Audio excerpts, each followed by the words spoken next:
یہ جو بڑی پارٹیز ہے کراچی کے حوالے سے، مطلب جو بڑے سٹیک ہولڈرز ہیں، اگر ان کے پولنگ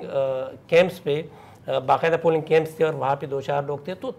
لوگ جو ہے وہ پی ٹی آئی کے ایک کارکن ایک تخت پہ بیٹھا ہوا ہے اور اس کے گرد جو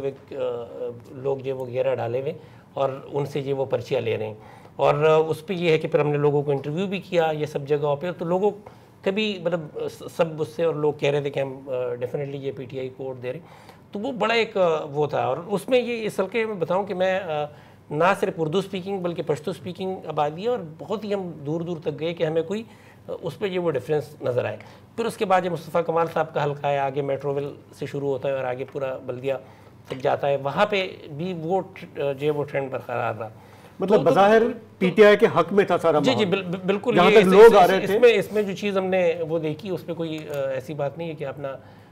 وہ بتا سکے. تو یہ بالکل اسی طرح کی صورتحال سامنے نظر آئی، اور بالکل یہ حیران کن تھا ایک لحاظ سے، کہ اس لیے کہ اس سے پہلے جو ہوتا رہا ہے، اگر آپ تھوڑا سا ریگنگ کی جو سائنس ہے جن لوگوں نے اس کو پڑھی، اور اس پہ میں نے ایک ٹویٹ بھی کی، کوئی 4-5 لوگوں سے بات کر کے جو اس میں انوالو رہے، انہوں نے مجھے جو پروسیس بتایا کہ ایک تو پری پول آپ کو پتہ ہے، اور وہ سب ہوا کہ آپ کسی پارٹی کو روکتے ہیں، مطلب سمبل آپ نے چھین لیا، بہت ساری چیزیں کی. تو ایک وہ ہے. پھر الیکشن ڈے ایک بڑا امپورٹنٹ ہوتا ہے، اور اس کا پورا جو پارٹیز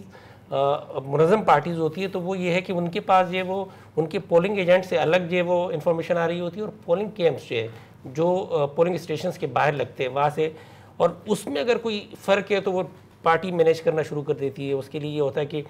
جس پولنگ اسٹیشنز پہ آپ کا اثر ہے تو وہاں پہ آپ نے کوئی ووٹ ڈلوا دیے،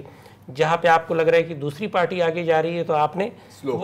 سلو کرایا، وہاں پہ کوئی اس طرح کی ایکٹیویٹی کی، اس سے یہ وہ سلو ہوا. تو وہ سارے ٹیکٹکس. لیکن یہ کہ ہم دیکھتے ہیں کہ 2018 کا ہم نے کور کیا، 2013 کا کور کیا، ہمیں یہ کراچی میں حیران کن طور پہ جو الیکشن تھے بڑے پیسفل، یعنی ہم جب کمپیئر کرتے تو نظر آئے، اور وہ چیز نظر نہیں آئی. یعنی بڑا یکا دکا جو واقعات ہوئے، کوئی اس کی جو ویڈیوز بھی سوشل میڈیا پہ چلی، لیکن کراچی میں جو ہوتا تھا الیکشن ڈے پہ تو وہ بالکل نظر نہیں آیا. اور پھر ہم جب شام میں جاتے ہیں، جو اس دن کا جو وہ شام کا مرحلہ ہے، تو رزلٹ آنا شروع ہو گئے، اور ہم جا رہے ہیں. خود میں گیا ریٹرننگ آفیسرز کے اپنا اس پہ آفس آر او کے آفیسز میں، ہمارے باقی صحافی دوست گئے، اور اب وہاں سے ہمیں نتیجے مل رہے تھے 10 بجے تک. اور 10 بجے کے بعد یہ پھر سلسلہ رکا، اور پھر یہ ہوا کہ آر او کے آفیسز میں وہ کارڈن آف کر دیے گئے، رینجرز اور پولیس آئی، اور پھر کوئی نہیں تھا. یہ جو ریلیونٹ آفیسرز تھے یہ تھے اور کچھ لڑکے تھے. تو پھر اس کے بعد جو ہوا وہ لڑکے نامعلوم تھے، نہیں وہ جو لڑکے ہوتے ہیں، لڑکے تھے جو لڑکے ہوتے ہیں، تو وہ لڑکے تھے. اور پھر جو آپ نے انہوں نے اپنی کارروائی ڈالی، جو نتیجہ ہے وہ سامنے آیا. تو ہم یہ نہیں کہہ سکتے ایز اے صحافی، ظاہر سی بات ہے ہم یہ تو نہیں کہہ سکتے کہ کوئی داد دی ہوئی، اور کوئی جو نتیجہ ہے یہ پولیٹیکل پارٹیز کے دعوے ہیں.